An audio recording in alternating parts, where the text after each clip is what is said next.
Ciao, oggi parlo della Renault Megane. In questo video ti mostrerò come gestire il cambio automatico. All'inizio premiamo il freno. Ora dai un'occhiata al centro dell'auto. Proprio qui abbiamo il cambio automatico. Per passare da parcheggio a retromarcia devi premere il pulsante situato davanti al cambio e per passare da retromarcia a folle basta semplicemente spingerlo. Poi, se vuoi passare alla modalità drive, di nuovo basta semplicemente spingerlo. E se vuoi passare alla modalità B, premi e spingi verso il basso.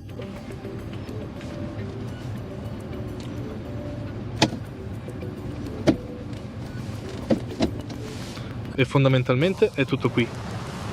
Se hai trovato utile questo video, lascia un like, un commento e iscriviti al canale.